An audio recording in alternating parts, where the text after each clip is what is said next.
ሰላም ቤተሰብ ድና የተከበራችሁ የጎጃም ቤተሰቦች እንደው በሰላምታ ልግባ ብዬ ነው። እንዴት አላችሁ? ሰላም ናችሁ ወይ? ቪዲዮን ከወደዳችሁት እንግዲህ እስከ ቪዲዮ ፍጻሜ ድረስ አብራችሁን ቆዩ። ላይክ፣ ሼር፣ ኮሜንት፣ ሰብስክራይብ እያደረጋችሁ ሀሳብ አስተያየታችሁን አስቀምጡልኝ። ሀሳብን በሀሳብ ነው እንግዲህ ዛሬ ማለት ነው። እኔ በጣም የሚገርመኝ ነገር አንድ እንደው የታዘብኩትን ነገር ነው የምነግራችሁና በጣም የሚያሳዝን ማለት ነው። የሚያስጠላ የሚያሳዝንም ትውልድን የሚበክል ትውልድን የሚያበላሽ እንደገና ደግሞ ቅጥ ያጣ ነገር ማለት ነው። በጣም የተጨመላለቀ ነገር ነው እንግዲህ እየተካሄደ ያለው ቡታጅራ ውስጥና አገሪቷን የሚያበላሽ ህዝቦቿንም የሚያበላሽ ነው እና በጣም ነው የሚያሳዝነው። አዘንኩባችሁ እውነት ለመናገር ማለት ነው። ትልቆቹ እንደ ትንሹ ናችሁ፣ ትንሾቹ ደግሞ ጨርሳችሁ አንሳችሁ አገኟችሁ እና በጣም ነው የገረመኝ። ባይዘውኝ ማለት ዛሬ ላይ ታ ጋሽዬ ጋር ደግሞ ድጋሚ መጣች ማለት ነው። እንደገና ደግሞ አቢላም ማለቴ ጥሩ አይመስለኝም። የወንድ ቤተሰብ በእርግጥ ሰዎችን ይዞ ምናልባት ሰዎች እንኳ ቢጃጃሉ ምናልባት ያንቺ በጎች እንኳ ቢጃጃሉ ሰዎችን ይዞ መምጣት ያለበት ጋሽዬ መጥቶ አብርሃም ማልድልት አለው። ባለቤቴን ወዳታለሁ፣ አፈቅራታለሁ፣ እኔ ከሷ በላይ ማንም የለኝም፣ ከሷ በላይ ሴት የለኝም ካለ እንደ እውነቱን ለመናገር ፈልጌ ነው። በእውነት ደረጃ ከሄድን ብዬ ነው። እንደው በትትና ጨዋነት በተሞላበት መልኩ ነው የምነግራችሁ ዛሬ ማለት ነው። ምክንያቱም እንደ እውነት እንኳ ከሆነ ብዬ ነው ማለት እውነት አይደለም፣ ሁሉ ነገር ፌክ ነው፣ ገበያ ነው። ግን ደግሞ ከገንዘብ ማለት ክብር አይበልጥም። በተደጋጋሚ እየነገርኳችሁ እንደዚህ አይነት ቪዲዮ ሁልጊዜ እሰራለሁ። እንደው ከገንዘብ ክብር አይበልጥም? ደስ አይልም? አሁን ላይ ያለንበት ታይም ያለንበት ደረጃ እኔም ራሴ አሁን ኢትዮጵያ ላይ ብሄድ ገንዘብን ነው ወይ ከሌና ማስቀድመው ብዬ ነው የማስበው። አዲስ አበባ ላይ አይታችኋል። ብዙ ወንጀለኞች የሚሳተፉት ከሰው ግድያ ላይ የገደሉ የሚጥሉት፣ ትንሽ ገንዘብ ከሰጣችኋቸው ደግሞ ይገላሉ፣ ቱቦ ውስጥ ይጥላሉ ሬሳን። ከሬሳ ስራዬ ብለው መኪናቸውን አዘጋጅተው መቼም ይሄ ታሪክ እንትን አይደለም፣ ይሄ የውሸት ታሪክ አይደለም፣ እውነት ነው። እና አሁን ላይም እኔ ያየሁባችሁ ታይም ላይ እውነት ገንዘብ ነው ወይ ዘመዱ? አሁን ላይ ሰው አይደለም። ሰውነት አይቀድምም ወይ? ሌላ አይቀድምም ወይ? መልክ ውበት አይቀድምም ወይ? ማለት እንደዚህ በዚህ ልክ ማለት የሰውን መጠቀሚያ መሆን፣ የሰው መጠቀሚያ እንዳለ ሙሉ ጉታጀራ እየተመለመሉ አዳዲስ ምልምሎች እየመጡ ሰዎችን መሸወድ፣ ሰርተው እንዳይበሉ ፀጉራቸውን አዘጋጅተው እጃቸውን አዘጋጅተው እየመጡ በቃ ኢትዮጵያ ብቻ አይደለም የሚከፍላቸው። ኢብን ጠለም ውስጥ ያሉ ልጆች ራሱ እየተጎዱ ነው። ደመቁ የድሮ ልብሷን እየለበሰች እየመጣች እንግዲህ አይታችኋታል። ሴት ናት ተበድላለች ምናምን ምኑና ነው የተበደለችው? እነዚህ ሰዎች በጣም ባለውለታዋ ናቸው። ቤተሰቦቿን ወደ ሚዲያ መታለች፣ እንድበላ ሆናለች፣ የእናንተ ገንዘብ እንድትረዷት ሆናለች። ይችል ሀቂቀተን ማለት ነው። ይርዷት፣ ችግር የለም። እኔ ካኬሴ እስካልወጣ ድረሳ እርዷትኝ። ድጋሚ እየላካችሁላትኝ እርዷትኝ። ምንም ችግር የለም። የእናንተ መጨረሻ ካማረ ቤታችሁን በምን አይነት ሁኔታ እንደምትመሩ ምናልባት አንድ ቀን ልትረዱ ትችላላችሁ። ዛሬ ላይ ሶሻል ሚዲያ ላይ ለሶሻል ሚዲያ ሰው ብላችሁ እንወደድ ብላችሁ ግብ ከምትገጥሙ የራሳችሁን ህይወት ብታዘጋጁ ይቻላችኋል። የሰው ሀገር የሰው ነው፣ የሰው ቤት የሰው ነው። ይመራል፣ ያስጠላል፣ ይሰለቻል የሰው ቤት ገረድ መሆን። አሁን እኛ ገረዶች ነን ሀቂቀትን ከራሴ ጀምሮ ማለት ነው። ስለዚህ የራሳችሁን እንጀራ ብታካሄዱ። አንዳንዶቹ በጎች ደግሞ እየሰበሰቡ ገንዘብ ለሰው የሚያቀብሉት ለራሳቸው ጠቀሜታ ሲሉ ነው። ያድርጉ፣ ይታይላቸው፣ ይፈትፍቱ፣ ችግር የለው። ሄዶን ኬር ጋይስ። ግን በዚህ ልክ አይደለም። የገዛ እህታችሁን እየጎዳችሁ፣ የገዛ ቤተሰባችሁን እየጎዳችሁ፣ የገዛ ደማችሁን እየጎዳችሁ ነው። አሁን ላይ ገረድ የሆናችሁት ከአረብ ሀገር ግርድና አልፋችሁ የቡታጀራ ዳይበሮቹ ናቸው የተቀመጣችሁ። ብዙዎች አላችሁ። በተለይ የሩታ ዳይበሮች፣ የሩታ ፎጣዎች ነው የሚባለው፣ ወይንም ደግሞ ዳይበሮች አላችሁ፣ የእሷ ዳይበሮች እና ጋሽዬ ደግሞ ከዚህ ድራማ ውስጥ እየገቡ ጥሩ አይመስለኝም። ምክንያቱም መሰደቡም ጥሩ አይደለም፣ መንቋሽሹም ደግሞ ጥሩ አይደለም። ከድራማ ውስጥ መግባቱም ጥሩ አይመስለኝም ማለት ነው። ዛሬ ጠንቀቅ ባለ መልኩ ነው ሀሳብን ብቻ ነው ማንሰራፋት የምፈልገው፣ ስድብንም አልጨምርም። ሩታም ደግሞ በዚህ መልኩ እናትሽንም አንቺም ወድቀሽ አሁን ላይ ውድቅ ነሽ ሀቂቀትን አሁን ላይ የተላጠ አገዳ አለ አይደለ? መጠው ተጠለሻል። አንቺ ሰዎችን የጠቀምሽው እውነት ለመናገር ግን ደግሞ እንደዚህ ህዝብን አፍርተሽ ህዝብን ተወዳጅነትን አፍርተሽ አደብ ባለው መልኩ ነበር መስራት ያለብሽ።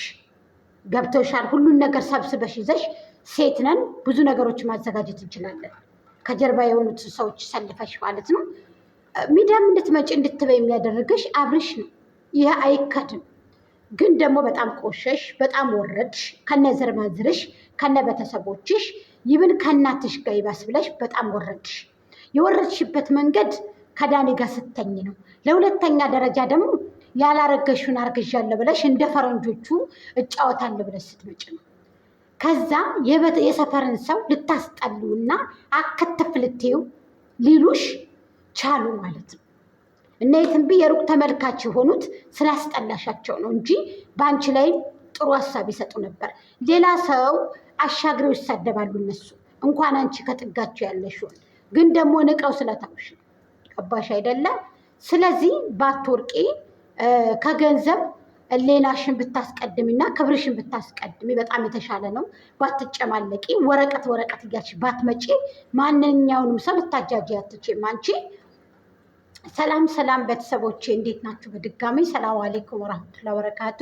ውድና የተከበራችሁ የጎጃም ቤተሰቦች በያላችሁበት በያለም ጥግ በያለም ዳርቻ ሰላማችሁ ብዝት ይበልልኝ። ያላበዛባችሁም ክርስቲያን ወገኖቼ ሰላም ብያለሁ። ለምታበረታቱኝ አመሰግናለሁ። እጅግ አድርጌ አመሰግናለሁ ውዶችዬ። ላይክ፣ ሼር፣ ኮሜንት፣ ሰብስክራይብ እያደረጋችሁ ሀሳብ አስተያየታችሁን እንሆ ብለናል ማለት ነው።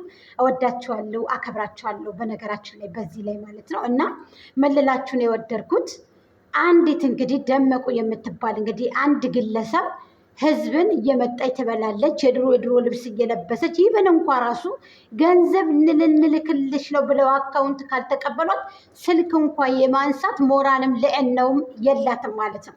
እዚህ ደረጃ ነው ልንገራችሁ። ብዙ ምስጢሮችን እናውቃለን፣ ብዙ ጉዶችን እናውቃለን። ተመካክረው እንግዲህ አንቺ በዚህ ብይ እኔ ደግሞ በዚህ ይሰራለሁ ተብላ እንግዲህ ይሄ የአብርሃም ታደሰ ነው። ገባችሁ? አይዲያው የአብርሽ ነው። የድሮ ልብሶችን እየለበሽ እንደዚህ የምታሳዝን ይሁነሽ እንደገና ደግሞ ማቀፊያሽን ጠቅለሽ ይዘሽ በአረብ ሀገር ሴቶች ላይ አላግጭ ተብላ የተላከች። ስለዚህ በጎችዬ ከዚህ ድርጅታችሁ ተባችሁ የራችሁን ኑሮ ብታስተካከሉ ይብን የሁለት ሺህ ብር እንኳ ራሱ ትኬት ቆርጣ እድላችሁን ብታመቻችሁ ከአረብ ሀገር ግርድና ተውጣላችሁ ማለት ነው። ይብን ከኔው ጀምሮ ማለት ነው። እኔ እናንተን ብቻ አንቋሽሽም። ጥፋታችሁ ምንድን ነው? ገንዘብ ሰብስባችሁ የምትሰጡ ልጆች ብዙዎች አላችሁ። በጣም የረከሳችሁ ገንዘባችሁን ያዙ ብላችሁ እንደመምከረን ገንዘባቸው እንዲበሉ የምታደርጉት የገዛ የኛዎቹ ቆሻሻ በጎች ናችሁ። አንድ በሉ። ሁለተኛ ደረጃ ደግሞ ጋለሞታ አብራተኛ ትላላችሁ። ሄርሜላን ይቺ ሙቀጫ ይቺ ምንድን ትላላችሁ። ባይዘዊ እውነቱን ልንገራችሁ፣ እንደ እውነቱን ልንገራችሁ፣ እውነቱን አይደል? በመልክም ደረጃ ባለባበስም በአቋምም በትትና በንግግርም ሄርሜላ ትበልጣለች። እውነት ለመናገር ከሆነ ሀቂቀትን ማለት ነው። እንደው ሳታለቅስ እንባ ሳይወጣትኝ በትትና በንግግር በልዕና ሄርሜላ ትበልጣለች። እንደ እውነቱን እንነጋገር ከተባባል ማለት ነው። ገባችሁ አይደለም? በትትና በአቋምም በአለባበስም በሁሉም ነገር ፍቅር ባሰጣጧ ራሱ ሄርሜልዬ ናት የምትበልጠው። መጀመሪያ ከዳኒ ጋር ስትሰራ ሩታ እንደዛ ስትጨማለቅ የዛ ጊዜ ብታቆሟት ኑሮ፣ የዛ ጊዜ በሃይማኖታችን ነገድሽ ብትሏት ኑሮ ዛሬ ላይ እንደዚህ ባልወደቀችባችሁ፣ ዛሬ ላይ እንደዚህ ባልተጨማለቀች። ገባችሁ አይደለም? እናንተን ወክላ ይሄው ታርጌት አድርጋ እየጨፈለቃቻችሁ ትገኛለች። ስለዚህ አብርሽን ደግሞ ለቀቅ አድርጉት፣ ሄርሜላዬንም ለቀቅ አድርጓቸው። ወደፊት የሚገሰግሱ ይሆናል፣ ወደፊት የሚሄዱ ይሆናል። በርቱ፣ ጠንክሩ ደንበላችሁ። ምክንያቱም እንጀራ እናገኝ የምትሉ ልጆች ናቸው። ይቺ በጓ ደግሞ ሩታ የምትባል በግ ደግሞ ከነ ቤተሰቦቿ ከነ ዘር ማንዘሮቿ ሰውን ልብላ ነው። የሰው ገንዘብ ለምዳለች። ተቀምጣ እንደፈለገች ትተኛለች፣ እንደፈለገች ትነሳለች። የሰው ገንዘብ የለመደ ሰው ከባድ ነው። ሰርቶ ሊበላም አይችልም። እንግዲህ የተበደረችውን ብር አላት እያሉ ነው። እንግዲህ እሱንም ልትመልስም ሊሆን ይችላል። አንደኛ በጎቹ ደግሞ ከበጎቹ ደግሞ ስጡኝ እያለች እንግዲህ እየለመነች ነበረ የቤተሰቦቿን ቤት ለማስተካከል። ይሄ ነውር ነው፣ አይደረግም። የአረብ ሀገር ሴቶችን ተቀብሎ ገንዘብ መብላት በእውነት ደም ነው የሚሆንባችሁ፣ አጽያት ነው የሚሆንባችሁ። ብሩክም ሆነህ ጋሽዬም የአብርሃም አባት እንወዳችኋለን፣ እናከብራችኋለን። አብርሃም ቤተሰቦችን እንዳማረብህ፣ እንደተዋብክ፣ እንደደመቅ ቤተሰቦችን ከካሜራ ጀርባ ብታደርጋቸው በጣም የተሻለ ነው። ጋሽዬም በራሱ ቻናል ቢሰራ በጣም የተሻለ ነገር ነው። ከዚህ ድራማ ውስጥ ገብተው ጋሽዬም ጣልቃ ባይገቡ የተሻለ ነው። ምክንያቱም መሰደቡ አለ፣ ብዙ ነገር አለ፣ መጨፍጨፉ አለ እና አንናገራቸውም እኛ ይሄን ነገር አደረጉ ብለን አሁን ላይ እንወዳቸዋለን፣ እናከብራቸዋለን። የተከተሰቦች ናቸው። እስካሁንም ደግሞ ከካሜራ ጀርባ ነበሩ ወይንስ ደግሞ እናንተ እውነት አድርጋችሁ ትራትር አድርጋችሁ እየሰራችሁ ለጋሽዬ የማትነግሩት ነገር አላችሁ? ጋሽዬ ጠንቅቀው ያውቃሉ ደመቁ እንዳልወለደች ብዙ በቃ ያውቃሉ። ጋሽዬ ከዚህ ቦታ ላይ ባይገኙ ምንድን ነው